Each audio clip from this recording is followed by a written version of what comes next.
La question, c'était obtenir que le gouvernement français dise la vérité sur un sujet qui nous paraissait fondamental.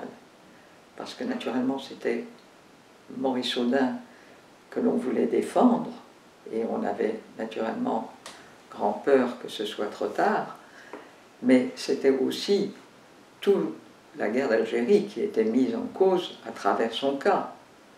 Donc je crois que c'est ça qui était vraiment important au moment. On avait plutôt l'intention de faire quelque chose qui éventuellement permettrait de remettre en cause la guerre d'Algérie.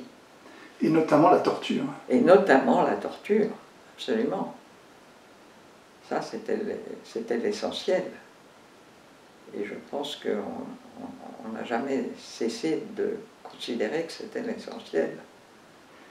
Et 61 ans après, parlez-nous de ce qui doit être une forme d'ambivalence chez vous.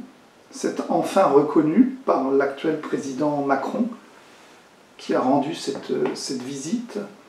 Comment recevez-vous tout cela, Marianne de Bouzy?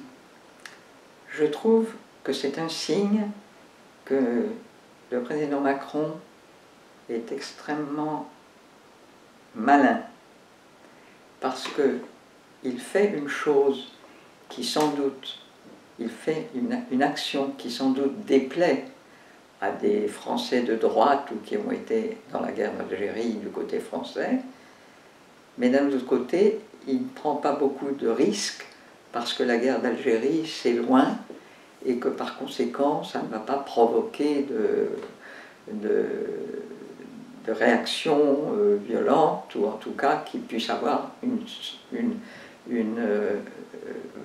valeur sociale, politique aux yeux de la plupart des Français. Donc je pense qu'il a été plus intelligent dans ce domaine que François Hollande, qui au début de son mandat avait dit à Madame Audin qu'il allait faire quelque chose pour faire éclater la vérité, et qu'il ne l'a pas fait, et Macron l'a fait.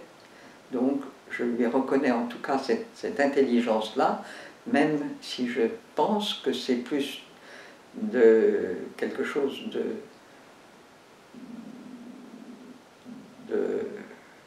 d'utile que pour lui, parce que ça redore un peu son blason d'homme de gauche qui avait quand même perdu beaucoup de sa couleur. Et je pense aussi que c'est quelque chose qui est dû à Cédric Villani, parce que j'ai assisté à une séance à Jussieu où justement Cédric Villani a dit que c'était une affaire qu'il fallait régler.